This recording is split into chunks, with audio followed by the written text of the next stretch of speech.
Good evening.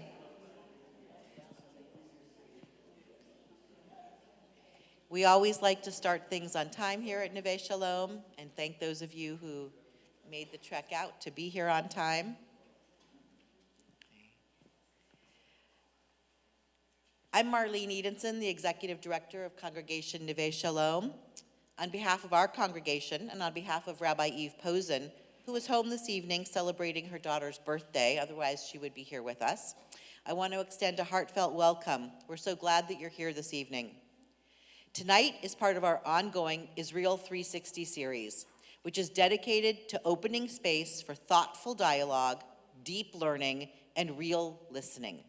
Israel360 will consider many aspects of Israel, both modern and ancient, approached from diverse viewpoints and perspectives. We know that when it comes to discussing Israel, the pendulum can swing wildly from one side to the other. This is why Neveh Shalom grounds this series in our mission of inclusivity and welcoming. We know that in this room tonight and throughout the year, guests with a wide range of ideologies and experiences may be present. That diversity enriches our conversations. At Neveh Shalom, we welcome differences with respect, with the assumption of goodwill. We ask that you honor that commitment this evening. Respect our speakers, respect one another, and respect our shared guidelines for participation. This series reflects Neveh Shalom's commitment to education, community, and engagement.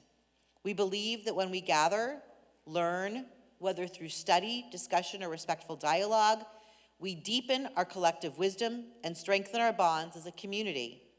We look forward to bringing a wide variety of points of view to this forum throughout this year. I want to thank our speakers, our planning committee, and each of you for making the choice to be here tonight. Your presence is what makes this program meaningful.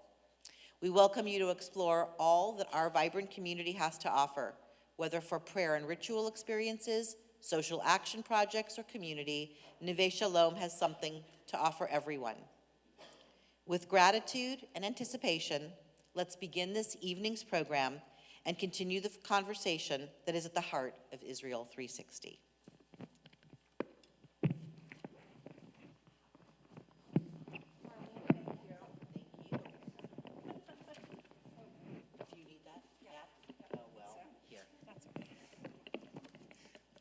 Hello,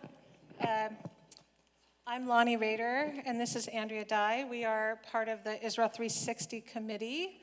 I'm the staff liaison for CNS, and it's so lovely to see all of you here. I just want to go over a couple of ground rules for what we do with Israel360, and before that, actually, in the modern spirit, I have on my phone the I have the kind of the description of Israel360 for those of you who haven't been here or haven't attended an Israel360 event. So Israel360 is a series of regularly occurring programs that considers many aspects of Israel, modern and ancient, from diverse viewpoints and approaches. At the center of Israel360 programming is creating a safe space for the community to explore, learn, and share a wide array of narratives about Israel. A challenging thing to do in today, right? So I challenge all of us to do that. Some sessions have a cultural, political, or military focus, while other events will examine Israeli history, sociology, or the peace process for events throughout the year. We have a few events coming up, but here are some of the ground rules. And if you're interested, it's a little awkward to have that like that. If you're interested, we have these things that we've created called, thank you so much, Rockney, called Kindness Commons. And these are really our ground rules for Israel360. So listen, speak, understand, and respect. And I think those are important pieces. I'm not going to read all of it, but I encourage you to pick one up and to consider when you're writing your questions, to consider the ground rules that we want to have here, because we want to have an engaging conversation in a safe space for everybody. Andrea. So I'm going to introduce Rockney Roll, who is our moderator today. He's worked as a freelance reporter and photographer for clients including the Oregonian, the Willamette Week, the Columbian, and Baseball American Magazine, and his work has appeared in the New York Times and other newspapers. He's won awards from the Oregon Newspaper Publishers Association, the National Newspapers Association, and the National Press Photographers Association, and was selected for the prestigious Missouri Photojournalism Workshop in 2020. In May of 2023, he became the editor of the Jewish Review. He launched the Jewish Review podcast in September of 2023. The first 2 seasons have included interviews with cultural luminaries, elected officials, Jewish communal leaders, and an exploration of the effects of intergenerational trauma in Holocaust survivor families. And he's going to introduce us to Nadav and get the program started. Thank you all so much. Thank you.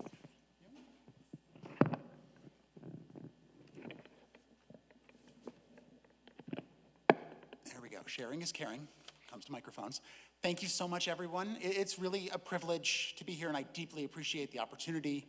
Israel360's mission, purposefully considering multiple perspectives, fostering respectful, nuanced conversations on a complex and often fraught subject, really goes hand in hand with the ideals of journalism and what it can bring to communities. So when the Israel360 committee approached me to moderate this conversation, I was both excited and deeply honored. So I want to take the opportunity to thank the Israel360 committee for inviting me, thank Congregation Neveh Shalom for providing space for these valuable conversations, thank each and every one of you for being here, and of course, thank our guest this evening. Nadav Tamir's career in public service began in 1993 when he joined the Israeli Foreign Ministry. He served in various foreign postings, including as a political officer at the embassy in Washington and as Consul General to New England, based in Boston. He returned to Israel to work in the Foreign Ministry's Policy Planning Unit before being appointed senior advisor to President Shimon Peres. Today, he serves as the diplomacy advisor for the Hostages and Missing Families Forum, an advisor for the Peres Center for Peace and Innovation, a board member at Mitvim, the Israeli Institute for Regional Foreign Policies, and of course, as executive director of J Street Israel. Please welcome Nadav Tamir.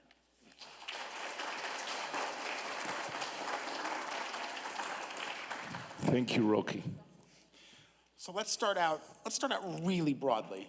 See if I can get the microphone in exactly the right spot. What should we know about what's going on with hostages' families, the war in Gaza, the ceasefire negotiations, et cetera, that we're not going to get from reading the New York Times? And what is your perspective on all of it, really? Yeah, it's a very sad question. I'm with the families from the get-go, and I would never believe that after so many months we will still be in the situation where there are almost 50 hostages in Gaza, and the families are going through hell. And every news of, maybe there will be a deal or not, they're kind of an emotional roller coaster that you could imagine. And unfortunately, as someone who works with them and try to help them, they get more attention and more willingness to help their case from other governments around the world than from their own government. It seems to me that the Netanyahu government, of course, they would be happy if they will be released, but they're not willing to do anything serious for that. In the early days, the majority of Israelis were not convinced that a deal that stops the war is the right thing to do, but now we are around 80% of Israelis who thinks that we should have a deal no matter what and accept the Hamas conditions that haven't changed much from the beginning. A lot of talk about Hamas harden their position or not is on tactical issue. On the big picture, Hamas' position was that they want the war over and the IDF to be out of Gaza. At some point, in the very early stages, I would say that it wasn't in Israel's interest because there were goals to try to bring security, to try to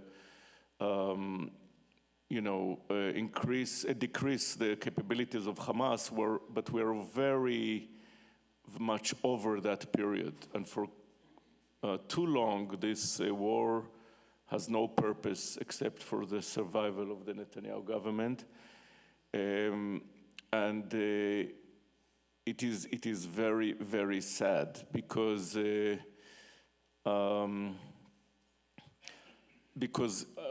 I think most of us, even those who are not really in the weeds, understand that the only way to really get rid of Hamas control in Gaza is a diplomatic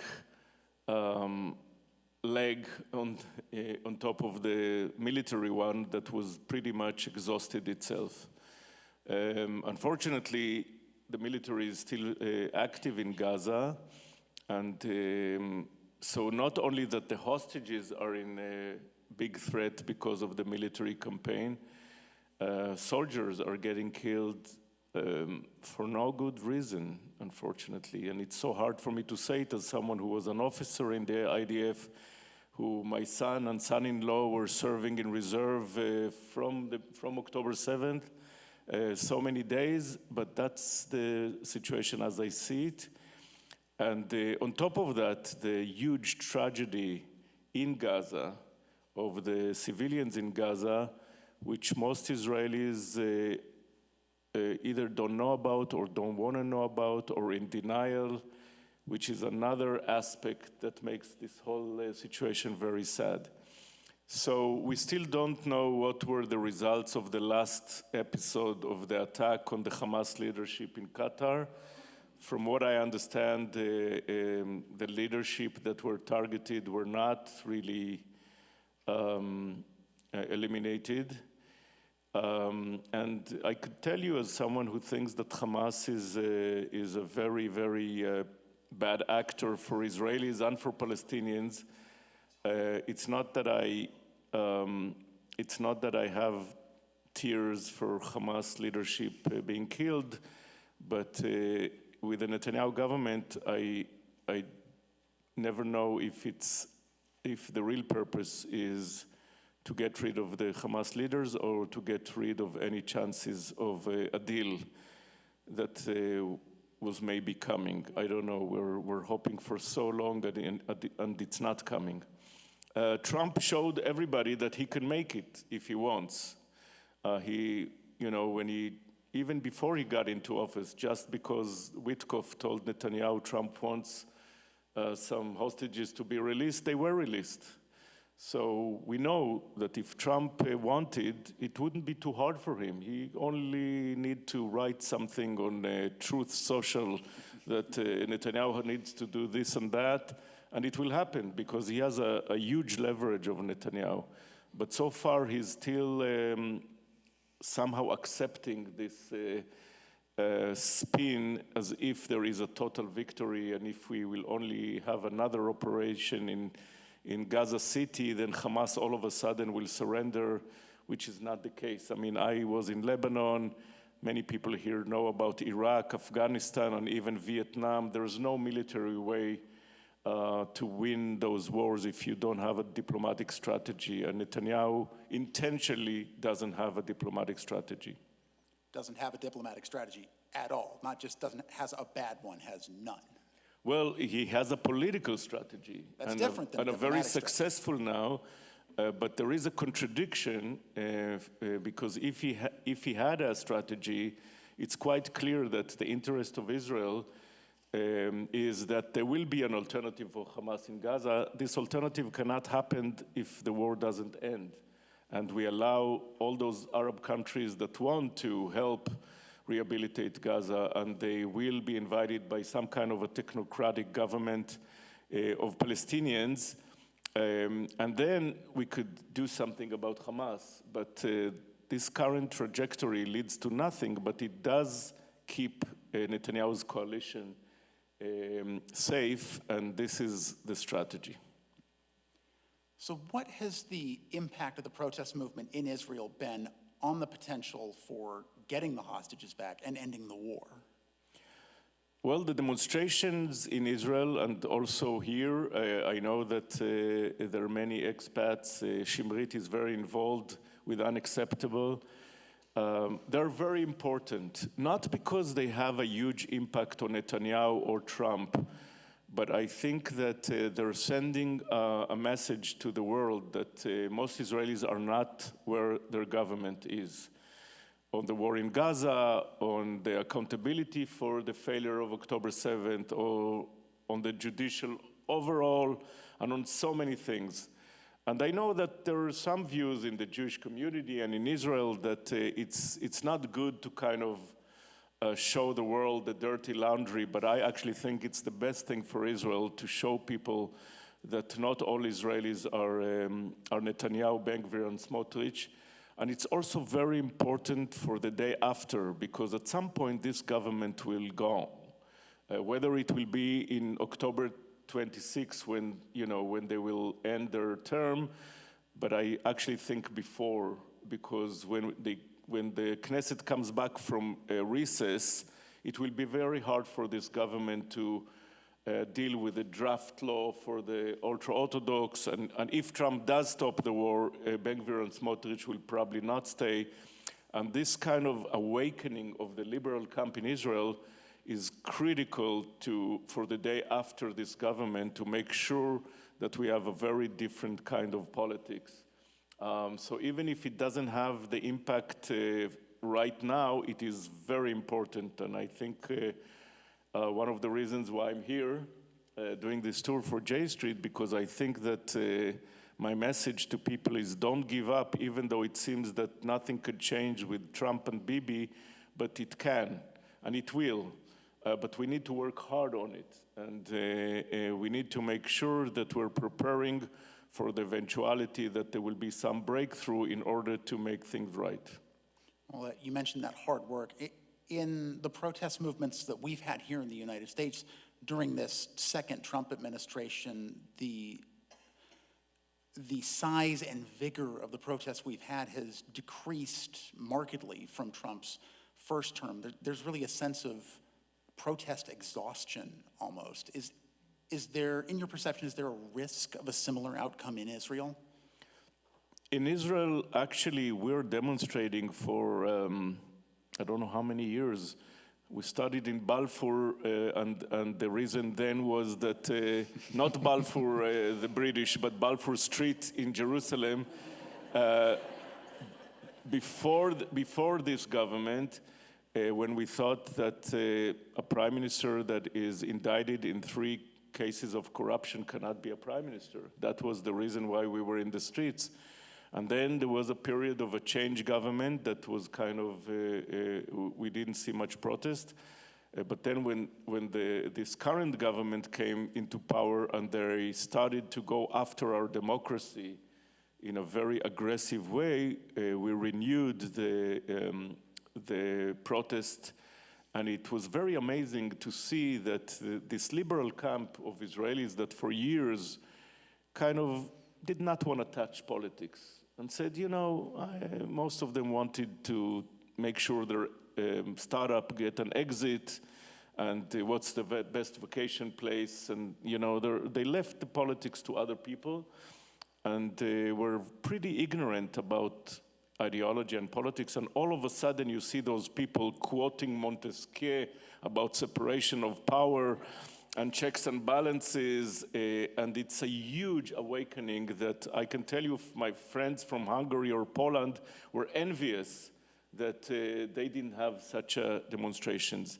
When the war, after October 7th, of course, people were busy with with the tragedy in so many different ways, and also many of those demonstrators that the government called anarchists were actually filling the void that the government has left in helping the evacuees and helping the soldiers and helping the families, the bereaved families, and doing so many things that the government failed to do.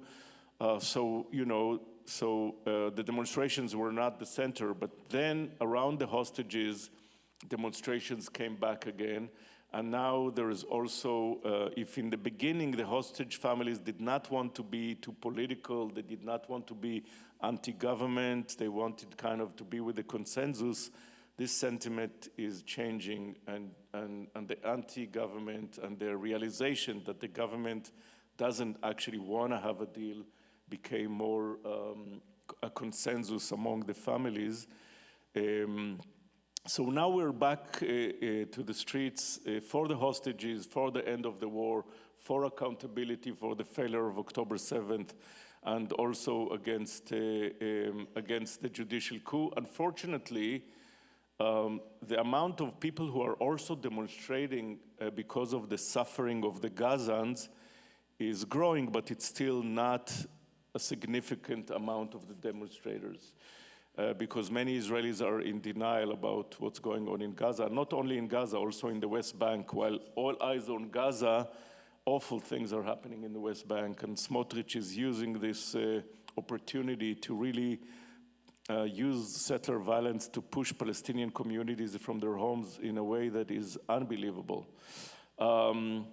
So we're still in the streets, and the government, they still have their majority in the Knesset, but we see in the polls that if there were elections tomorrow, this government will lose.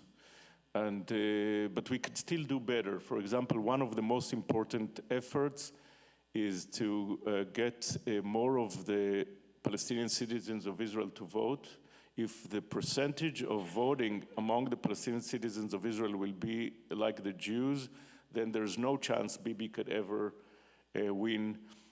So there's a lot of work to do, and we also have to make sure, just like here, that the government does not ruin the process of elections, that the elections are fair, and it's not trivial with people like Trump and Netanyahu.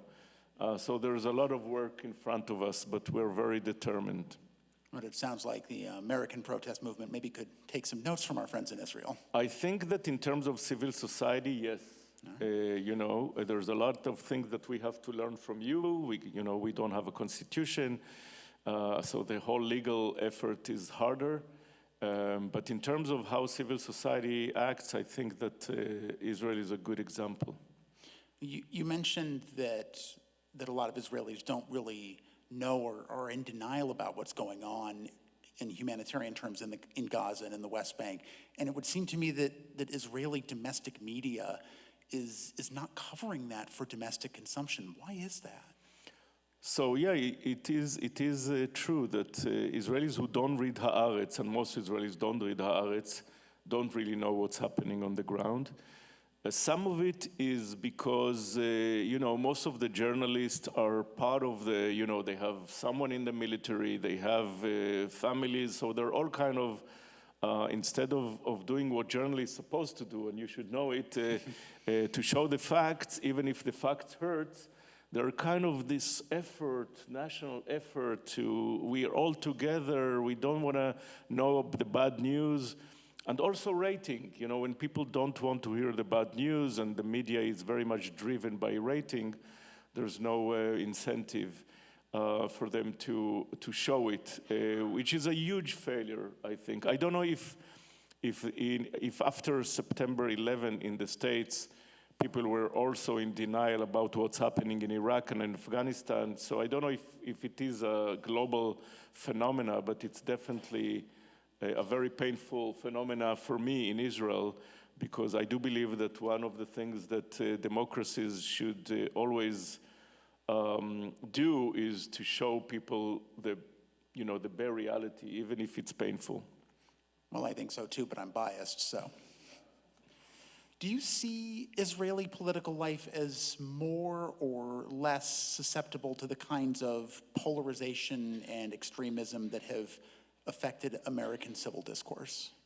Yeah, I think it is a global phenomenon. You see it in so many places. You see populism, Orban in Hungary, Bolsonaro in Brazil, Duterte in the Philippines. You see it all over the place, and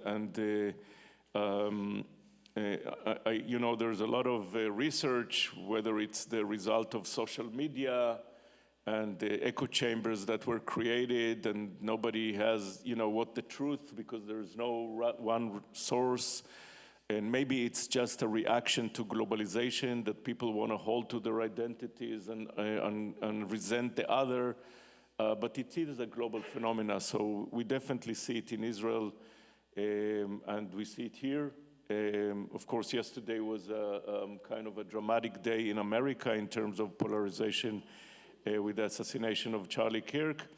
I'm definitely not an admirer of Charlie Kirk, to say the least, but I think that those arguments should not be solved by guns.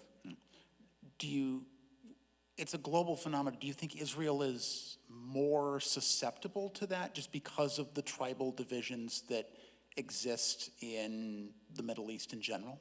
No, I think tribalism is everywhere. It's not just a Middle Eastern issue. And you see here the whole kind of thing with immigration, which is also very much in Europe.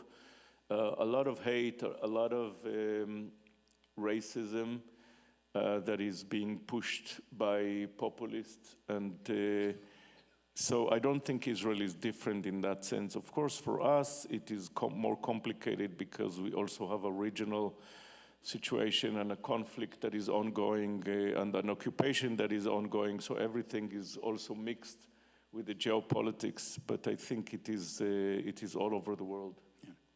So speaking of Haaretz, you had a recent interview with Alison Kaplan-Summer from Haaretz, and you said that the German government, the former President Biden here, and a cadre of Democratic senators that are trying to curtail U.S. arms sales to Israel, you said they're all Zionists and they're all friends of Israel who would support arms sales under different circumstances, but that Israelis don't make the distinction between this moment and other moments. I think that's a distinction that a fair number of American Jews don't make either. So how and where does one draw the line between moments like this one and the others? Yeah, I mean, we always have to remember what the aid is meant to do. And the military aid of the US to Israel is supposed to make sure Israel is secure. But when you have a war that has nothing to do with the security of Israel, or when you have cases where American weapons is being used for annexation, for ethnic cleansing, for I do think that if I were American, I would say this is not what I'm giving the so we are very much for the basic security assistance to Israel. J Street lobbied and helped to bring many progressive to support the MOU of the $3.8 billion and the supplemental for Iron Dome and others. But we believe that this aid should not be treated as a blank check and that there should be oversight. And I can tell you as an Israeli, I want my members of Knesset to also make sure that when I know Israel gave some military aid to Myanmar during the Rohingya issue, I want people to say, no, this is not what we're giving it for. Some people think that this is a sacred issue and you cannot touch it. I do believe that people who care about Israel should send a message to the Netanyahu governments that this is not a blank check, and they actually will be in line with the majority of Israelis that wants the war over, even though many of them cannot just talk about military aid because it's such a taboo. I think it's time to understand. And by the way, many Israelis or maybe American Jews think that this is a democratic phenomena and with a Republican we'll be safer. I want to tell you that if you look at the MAGA movement and what Heritage 25 documents are saying, they're against any military aid to anyone in the world because it's America first. Why should we give any aid to another country? I think those sentiments, as if those Democrats who are talking about restrictions are anti-Israel, are completely wrong. I think this is a very pro-Israel move. So speaking of that particular MAGA movement that is very much in power in the U.S. government, what is the state of U.S.-Israel relations in 2025, particularly on this day in September 2025, after Israeli fighters struck a Hamas target in Qatar, who is a strong U.S. ally? Yeah, on the case of the Qatar attack, I'm not sure I know all the details to be able to, because for me it's pretty weird that America, you know, your biggest base in the world is in Qatar. They have amazing technology. So the fact that as if they did not know, I don't know. I think maybe Trump is playing a game here. But in general, in terms of the relations, listen, when I was a young diplomat in Washington, D.C., our biggest mantra was that we have to keep bipartisanship, that we have to make sure that Israel is not becoming a wedge issue. When the Netanyahu government threw that through the window, and they took the side of the Republicans, quite clearly, not just the Republicans, they said, oh, we have the evangelical Christians and we have the Orthodox Jews, we don't want to hear from liberal Jews who are more critical. That was a huge mistake that we will pay for it for many years to come. And now there is kind of, because when you think about what were the special relations between the US and Israel, they were based on common interest and shared values. But I think that many Americans are looking at Smotrich and Ben-Gvir and government and say, what do they have to do with those common values?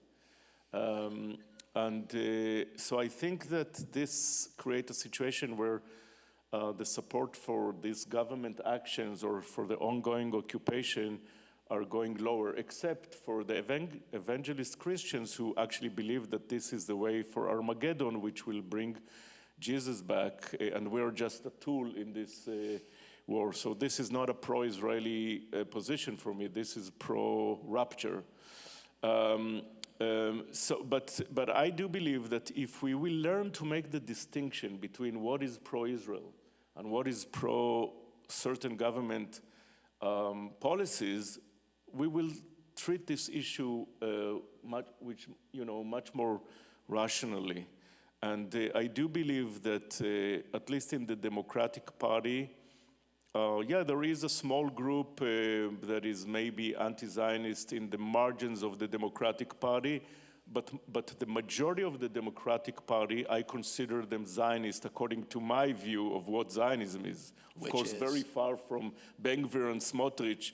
But if you will show them the Declaration of Independence of Israel, which means Israel is looking for peace, every citizen in Israel is equal, and Israel has to be a democracy, not just for Jews, they will sign on it, while most of the government ministers in Israel will say this is a progressive document.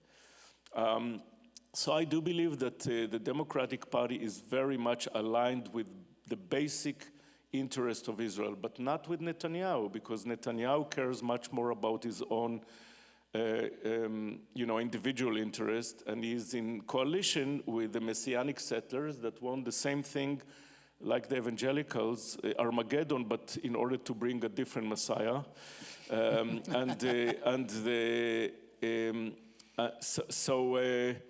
I do believe that if we will get rid of Netanyahu, and if we'll go back to those basic values that connect us, the rule of law, the individual and minority rights, and all those things that are in your constitution and in our Declaration of Independence, we could fix the relations between US and Israel. But for that, we need a very active Jewish community to remind the politicians and to remind also the Jewish mainstream organizations that support for Israel is not necessarily support for Ben-Gvir, Smotrich, annexation, occupation, and things like that have nothing to do with Jewish values or with democratic values. Is there concern in liberal organizations and institutions in Israel that that portion of the American Democratic Party that is openly anti-Zionist is growing? Yeah, I think that there is a perception in Israel that every progressive is kind of anti-Zionist, which cannot be further from the truth. I can tell you that I define myself as a progressive Zionist. I do believe that for the same reason that Zionism is about having a homeland for the Jewish people, the same reason are very much justifying a homeland for the Palestinian people. And it's also the only way to keep Israel the democratic homeland for the Jewish people. Already between the Jordan River and the Mediterranean, there are more Palestinians than Jews, a little bit more. Which means that if we don't help the Palestinians have their own state, we will have to choose between being an apartheid state or giving up any special character for a homeland for the Jewish people. Those people who talk about a one-state solution, I think it's an oxymoron. It's not going to be a solution. It's going to be a constant war and bloodshed. And the only way to really solve the conflict and keep the Zionist vision alive is to have a two-state solution as part of a regional context. And I hope we will talk about that later. So I do believe that most Democrats are there. I cannot expect Rashida Tlaib to be Zionist. No, I'm not saying it with a lot of respect. She's a Palestinian, and of course, she has a different interest, and I don't blame her. But majority of people in the progressive caucus on Capitol Hill are very much in line with my kind of Zionism, much more than the other side of the aisle. So I think it is very exaggerated in Israel, the feeling that the Democratic Party is anti-Zionist. Yes, there are people on the margins of the progressive movement that, are saying that if you're Jew, you're privileged, so you have no say in anything that has to do with human rights. Or if you're a Zionist, you are colonialist, as if there is no connection between the Jewish people and the land of Israel, which anyone who knows a little history knows that it's not true. Or people who think that if you're strong, you cannot be right because might and right don't go together. I think even though I'm a peacenik, I'm not a pacifist. I think Israel has to have strength, and without strength, we wouldn't have survived. But that we have to learn to balance that with smart diplomacy. So I don't buy those paranoia scenarios as if the Democratic Party is becoming against Israel. People talking about Mamdani in New York as a kind of an example. And Mamdani is not my cup of tea. I wouldn't use the words that he used, but I think that most New Yorkers voted for him not because of the Middle East.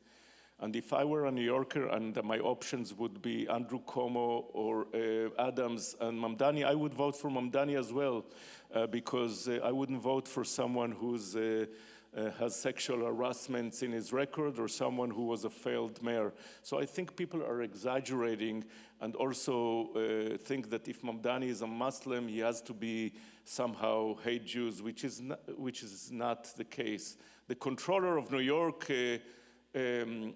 Lander, is very much supportive of Mamdani, and he's a Zionist and is very much part of the organized Jewish community. So I don't buy all those, accusations against Mamdani. And I also don't think that the next leader of the Democratic Party will be someone from that kind of nature. I think it will be more mainstream, democratic. Not maybe Biden, in the sense that Biden, until the last day, thought that he's dealing with Golda Meir and did not understand that Bibi is playing him. But definitely someone who will care about both Israel and Palestine in a way that is, I think, good for us as well. I think a lot of people might have preferred if Biden had been able to deal with former Prime Minister Meir, most of all President Biden. So we see a lot of comparisons drawn and similarities pointed out between Prime Minister Netanyahu and President Trump. focusing in particular on their mutual disregard for democratic norms. From your perspective, how are these two men different from one another? Well, I think that Netanyahu is much more strategic. I think Trump is kind of moving back and forth, and every time he see another shiny object, and he goes there. And Netanyahu is much more, much more thoughtful. But in terms of respect for democracy and narcissism, I think they're very much alike. But I do believe that this assumption of Israelis that Trump will always be there for Netanyahu is completely wrong. Netanyahu doesn't care about Israel. Trump does not care about Israel. Trump cares about Trump.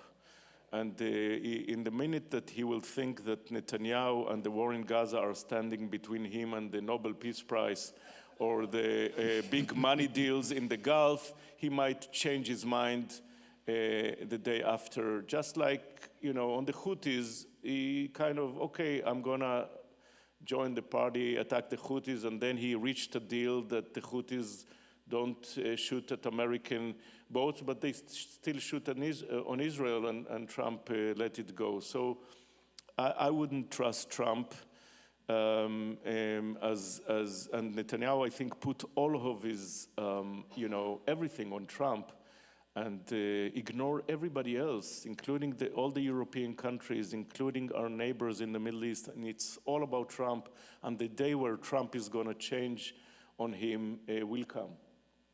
Seems like it might come soon, given recent events.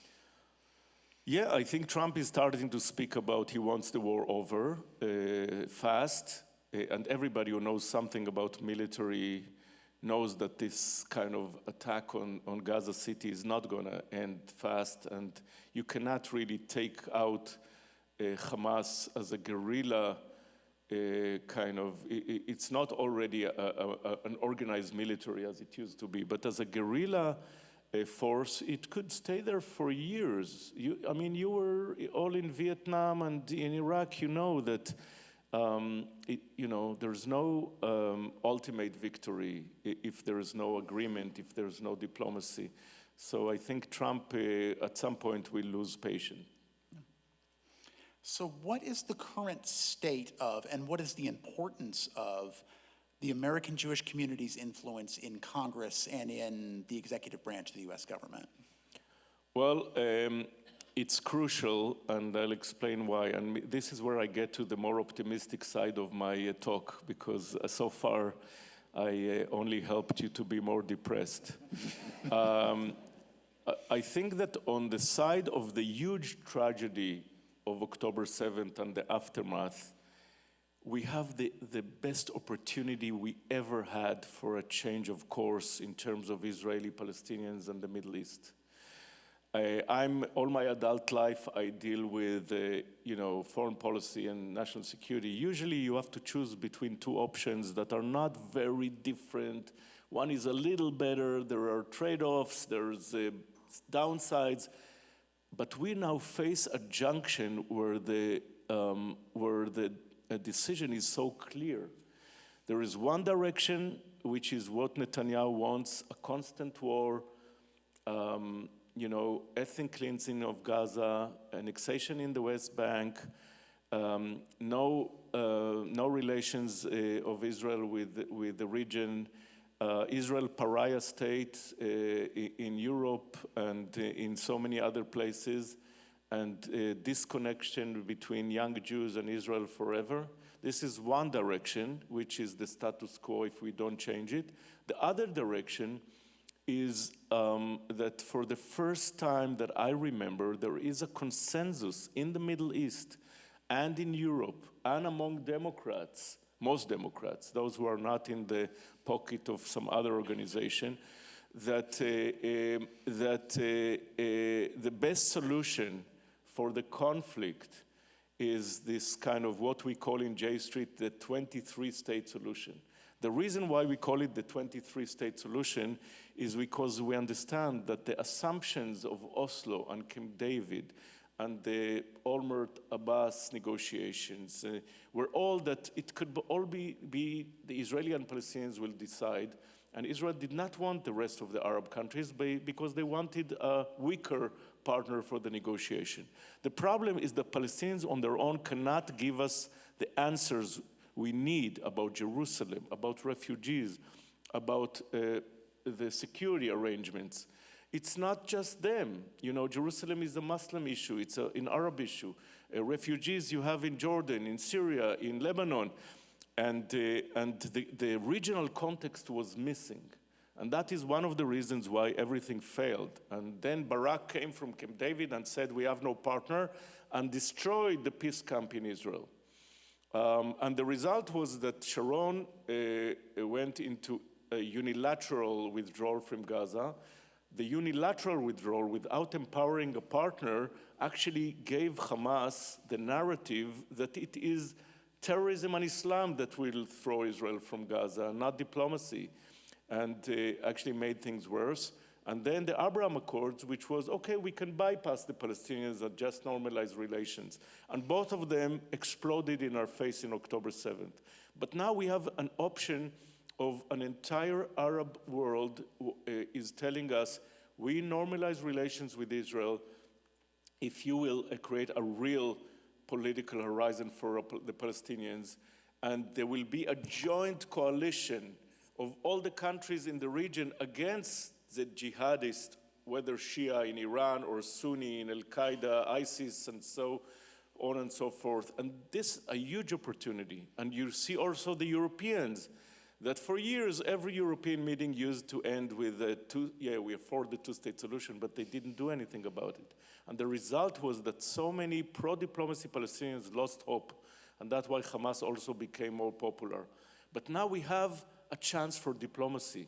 This wave of recognition, which Israelis think it's a prize for Hamas, it's not a prize for Hamas. Hamas does not want the MBS Macron formula. They want chaos, and they want Israel gone. But it is empowering the pro-diplomacy Palestinians, and that's very important for the future. But we still need America. I mean, America is still a very important player. Without America, we wouldn't have the peace with Egypt. We wouldn't have the peace with Jordan. And while we have, you know, Trump in the White House and we have the Republicans controlling the two other houses, you're still a democracy. And Congress matters. And Congress has the power of the purse. And hopefully, you know, we'll see what gerrymandering do, but hopefully the House will also go back to be democratic after the midterm elections. And we have to make sure that we create an infrastructure in American politics and in the Jewish community that will push for this direction of a diplomatic solution that will keep Israel safe forever with the Palestinian state aside. And I have to say that I'm very optimistic when I see how J Street, that was a startup, when I learned first about J Street, I was Consul General in Boston, and they told me about this new organization, and I said, wow, where have you been? We needed you so badly. But I was skeptical that this organization could become a player, and now when I see that around two-thirds of the senators, Democratic senators, are being endorsed by J Street, and more than half of the members of Congress, Democratic members. Unfortunately, the Republican Party has changed. It's not that we're not bipartisan, but you cannot find two-staters in the Republican Party anymore. This is a huge change. And we know also from our surveys and research that majority of Jews agree with us, meaning they care about Israel, they want Israel to be safe and prosperous, they want Israel to remain the homeland for the Jewish people, but they don't think that the occupation and the anti-democratic moves of Netanyahu are good for Israel or good for the Jewish people.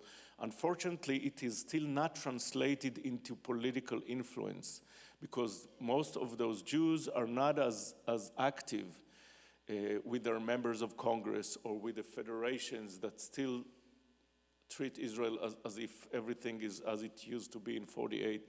So I think we need you badly, because nothing will happen eventually without the US. With all the respect to the region and with all the respect to the European countries, we need America. And I think that many people are in despair because they see Trump in control, they see Bibi.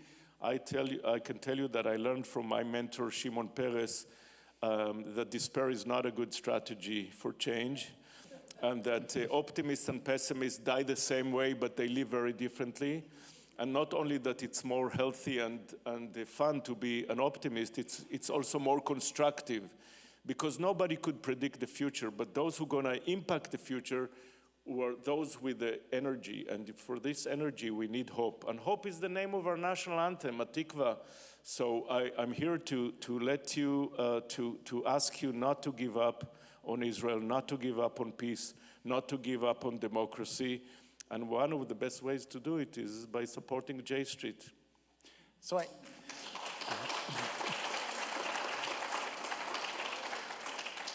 I certainly don't want to burst the bubble, but I have to express... Journalist. I do have to express a little bit of skepticism in terms of Arab countries getting involved in the way you're describing, in supporting a more equal negotiation between the Palestinians and Israel, because for decades now, Arab governments around the Middle East have used the issue, the plight of the Palestinians, to prop themselves up and to distract their own populations from their own problems, which many governments in the region have, and some big ones at that. Are Arab governments in the region ready to come to the table in the way you're describing? Absolutely. And it's very true that in the past, the Arab dictators actually thought the Israeli-Palestinian is a good distraction for lack of democracy and lack of prosperity, but it has changed dramatically. They started to understand that actually the Israeli-Palestinian conflict is fueling the jihadists, the people who want to take them out of their, and radicalizing their population. And that is why we have, since 2002 already, an Arab initiative on the table that is actually telling us, solve this problem with the Palestinians and we will normalize relations with Israel, because we understand that there are a lot that we could gain together, both in terms of security against the jihadists, but also in terms of innovation and how to cultivate the desert and so many things that Israel has to offer. But of course, their demand is that the Palestinians will be part of this. Before October 7th, many of those leaders used to say the Palestinians, but they didn't really mean it. MBS didn't really care that much about the Palestinians. MBZ, they hate the Emirates, they don't like Abbas. But I think after October 7th, this changed in another dramatic way, because all the Arab people are watching 24/7, whether it's on El Arabiya or Al Jazeera or you name it, and they see the horrors in Gaza. And no Arab leader today could ignore the Palestinians the way they were ignored in the past. And this is part of the opportunity. And this is why, when Tom Friedman coined the Biden doctrine, the Biden doctrine was, and this is why Blinken was 11 times in the region, working with all those Arab countries in order to help create an alternative for Hamas in Gaza that will be based on a Palestinian technocrat government that will invite those countries, some of them with boots on the ground, some of them with a lot of money, to actually change the situation. But they're not willing to do this if it leads to another round of violence and if it's not sustainable. And that is why the opportunity is so huge, and it could change the region forever. And unfortunately, the only reason why it didn't happen is because Netanyahu doesn't want it for his survival. Biden did not understand that Netanyahu is playing him, and maybe thought that most of the Jews are still on the other side of the issue. And Trump is still buying the Kool-Aid that Dermer and Netanyahu are selling them. But if we will all work hard, I think that we can complement this opportunity, this regional opportunity, with our effort in American politics, and that is critical for those who care about Israel, and I believe that everybody who came here came because you care. I believe that, the Arab countries are there, ready to help. Of course, there are different variations. In Lebanon, the situation is different in Syria, but also in Syria and Lebanon, there is a huge opportunity now that Iran has much less influence. And it's not just the 23 states. We use it as a slogan, because there are 22 Arab countries with Palestine. But if Saudi Arabia goes there, it's the entire Sunni Muslim world. It's Indonesia, the country that has the most Muslim in the world, and others, and that could be a huge game changer. So we have to support it from here and not give up just because we have a Trump and Netanyahu in office. So what's something that you learned from working with President Peres, one thing that you learned that you still think about and use today?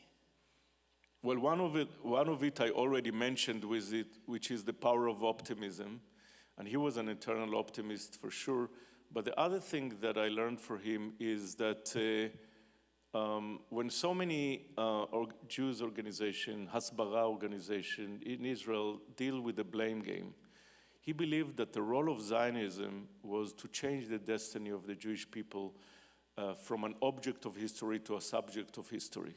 And the blame game was maybe good in the shtetl in Europe when we sat and complained about the goyim. But Zionism is about taking responsibility and initiative. And that means that we cannot just wait until the Middle East become Scandinavia. But we have to take the initiative, and we have to work for peace. And not just stuck with all the excuses that, that we have no partner and the Europeans are anti-Semites and all those ways to evade the real work, which is to do the best we can to achieve peace. So if you connect optimism with initiative and responsibility, this is the Peres legacy.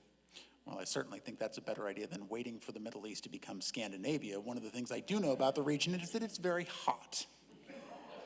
I believe we have some questions from the audience with some cards in the back that folks filled out on their way in. So we're going to hand out some cards, but we're also going to come and collect them. Excellent.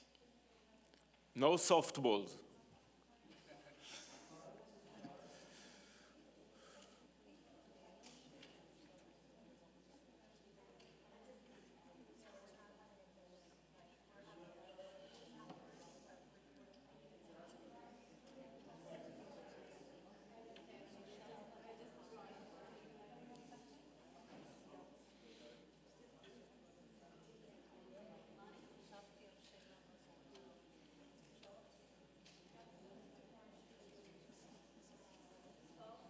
Wow, you have a lot to choose from.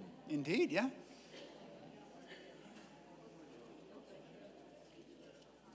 First badge to please. Thank you.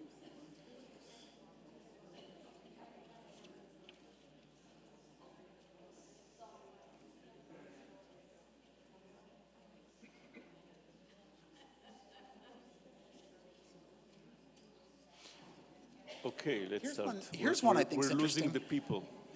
Yeah. Here's one I think is interesting. What is the threat to fair elections in Israel? Is there a risk that the next election won't be legitimate? There is a risk. I think that there are many people in the right in Israel that want to prevent the Palestinian citizens of Israel from being part of the democracy. And, there was an attempt recently to kind of throw Ayman Uda, the head of one of the Arab parties from the Knesset, which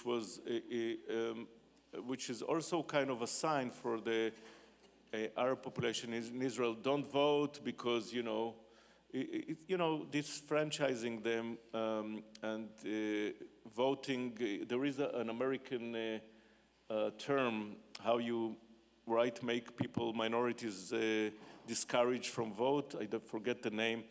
So this is one of the things that the right wing in Israel is trying to do. And one of the efforts of many organizations, civil society organizations, is to try to prevent that. One of the ways they're trying to do it is also to take away the power of deciding who is a legitimate party from the Supreme Court and put it in the hands of the Knesset because they have the majority of the Knesset. And this is part of the judicial overhaul that we're trying to prevent. So the threats are there, just like in here, but I believe that we can overcome it. So do you think it's more important for Americans to visit Israel to support the protest movement, or to stop visiting Israel as a protest of their own against the Netanyahu government? No, absolutely not. I mean, make the distinction between Israel and Netanyahu. As much as I'm an anarchist in the sense that I'm very much against my government, I love Israel. I live in Israel not because I have to. I have options. I live in Israel because I love that place and I don't want to give up. So come visit and see for yourselves. By the way, I know that there are some federations or Jewish organizations who bring you to Israel for a Disneyland tour. They show you all the amazing things, and we have amazing things, but they avoid the challenges. And I really urge you, when you come, to really educate yourselves and go to see Palestinians and go to hear about the issues, because when you care about a place, you don't care just about the image of the place. You care about the soul of the place. And too many Jewish organizations are only dealing with the image of Israel instead of with the soul of Israel. So when you go to Israel, make sure that you see the whole picture and you hear all the views. And you know that for every 2 Israelis, we have 11 views. So listen to all of them. So this question is asking about under what circumstances there might be an early election in Israel, and we talked about some of them earlier, so let's ask, which set of circumstances do you think is the most likely to produce an early election in Israel? Yeah, it's very rare that elections in Israel happened after 4 years when a government ends its term. Usually it happens before. Usually governments cannot pass the last budget because their support is starting to wane and people are already thinking about how to come to the new elections in a better position. So I actually believe that when the Knesset comes back from recess after the Jewish holidays, we will start to see the process moving into elections. One of the reasons will be the draft law for the ultra-Orthodox, which is a huge issue within the base of Netanyahu, because there is no agreement between the different parties in his coalition. If Trump will do what I hope he will do and stop the war in Gaza, that will also break this government, because Ben-Gvir and Smotrich will not stay in the government.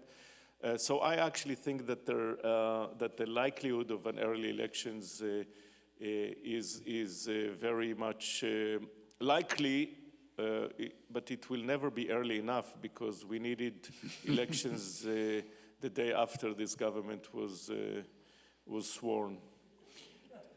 So I would ask, which would be more likely, that a Haredi draft law will be passed as such that will collapse the government, or that Trump will step in and end the war and cause Ben-Gvir and Smotrich to leave? But as we talked about earlier, it seems like predicting anything that Donald Trump will or will not do is guessing at best. I agree with you, and that's why I can't really tell you. I don't have the crystal ball, and I don't know what will come first. I just know one thing. We cannot just sit and wait. We have to work hard to make sure that this government falls as soon as possible. Yeah. So some people feel that the word Zionism has been distorted by the way the far left has used it, the far left here in the United States, that we need to find a new term to replace it. Do you have any thoughts on that idea? I'm not giving up my term. I don't let other people define what it is. I know that anyone who looks at Israel and thinks that Zionism is what Ben-Gvir and Smotrich are doing, that they think that Zionism is Jewish supremacy, or they think that Zionism is expansionism. That's not my Zionism. My Zionism is very progressive, and when you look at Herzl's Zionism, and when you read the Declaration of Independence, this is the real Zionism. It's not Zionism that is preventing the Palestinians to have their own homeland next to Israel. On the contrary, and it's definitely not. By the way, I always like to say that my kind of definition what Zionism is today is not what most people say, a Jewish and democratic state. I prefer the term a democratic homeland for the Jewish people. The reason why I prefer not to say Jewish state is for two reasons. One of them, it's very hard for an Arab to feel at home in a Jewish state. But to be in a homeland of the Jewish people, which is also the homeland of all its citizens, that's another thing. The other reason is that there are too many Israelis who think that Judaism is only a religion. And I can tell you, and I'm sorry I'm saying it in a synagogue, but I'm very secular, but I'm very Jewish at the same time. I eat kosher only if starvation is the alternative. And I still feel very, very Jewish because Judaism Zionism is about secular Judaism. Your religion is up to you and up to your community, but the state should not be about religion. So for those two reasons, I prefer to define my Zionism as having Israel as the democratic homeland for the Jewish people, and also the homeland of all its citizens, Jews or non-Jews alike.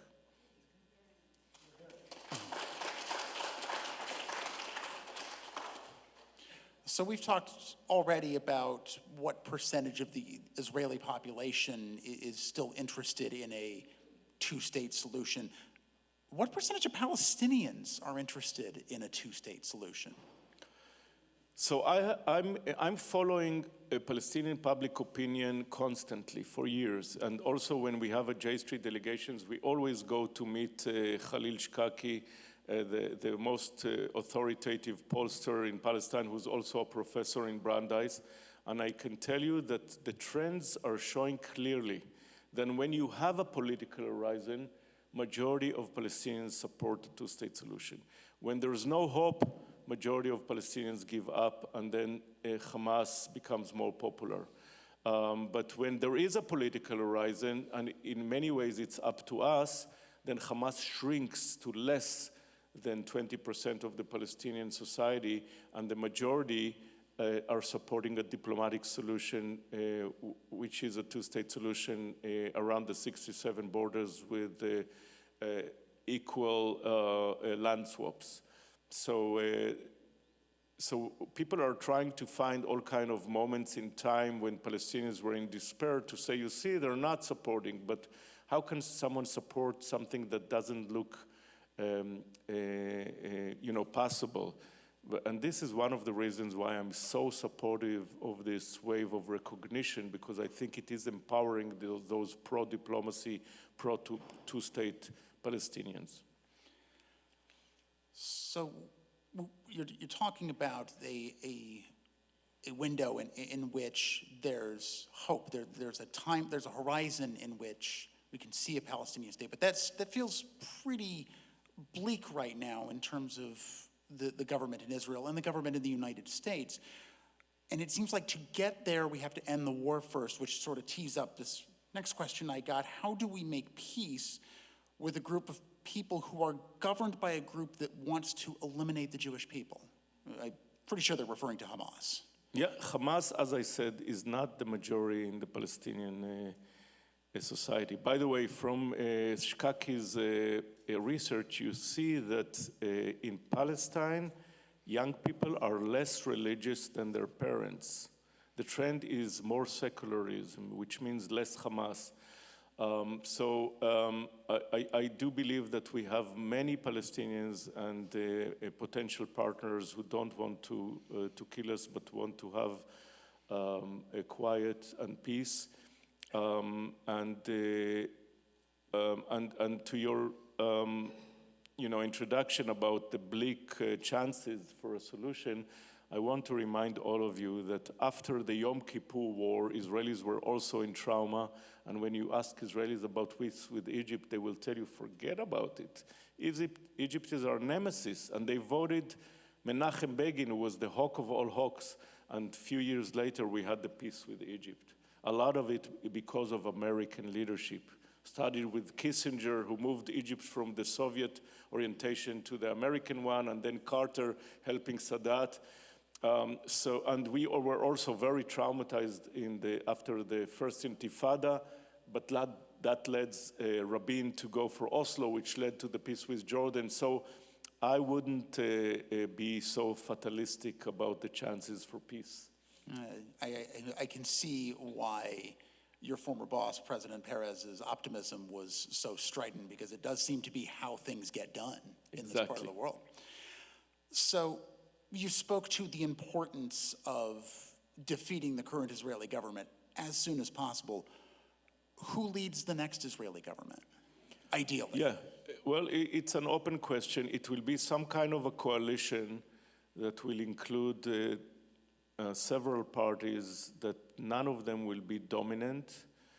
One of the wild cards is what will Gadi Eisenkot do, because Gadi Eisenkot, who was the chief of staff of the IDF and is a very decent person, he went with the guns, but eventually decided to leave guns in order to create some unity in the anti-Netanyahu camp.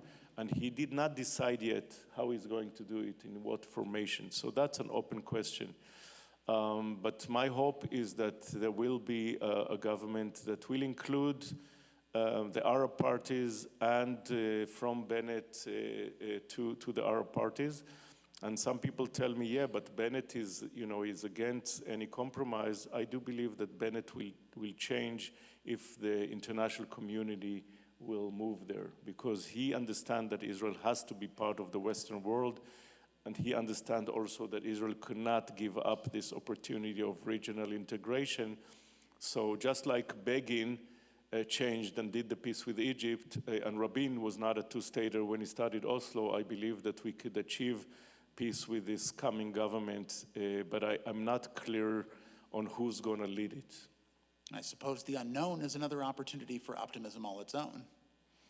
Yeah, we don't know what we don't know. Well, I've been reliably informed that that is all the time we have. Thank you so much for coming. We really Thank you. appreciate it. Thank you. Thank you.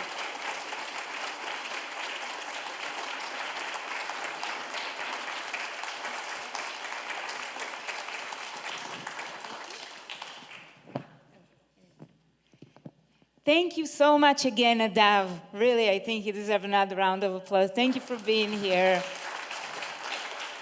And thank you, Rockney, for such a thoughtful conversation. It was a real honor to have you moderating this conversation.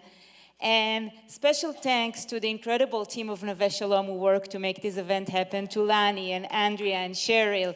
It was a real pleasure to collaborate with you, and thank you so much for having us here.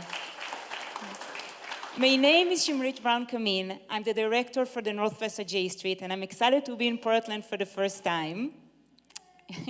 And I want to really say thank you for all of you who came here. I know there's no good word to describe the insane reality we live here and we just discussed. But being here together in community feels extremely meaningful. And I want to acknowledge, it's great to see a lot of familiar and also a lot of new faces here in the crowd. And I want to especially acknowledge our wonderful leaders of J Street Oregon chapter. If you can raise your hand so we can see you.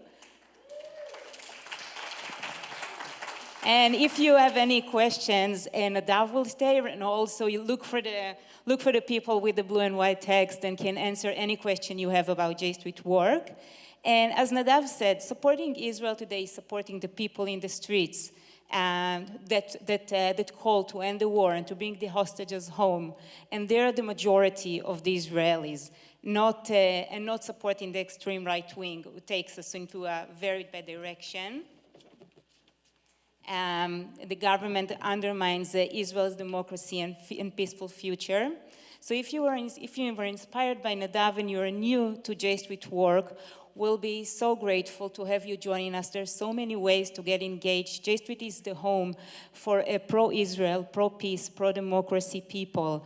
And you can get engaged by making a work of advocacy to make an impact on your local representatives, or support political candidates that represent your values.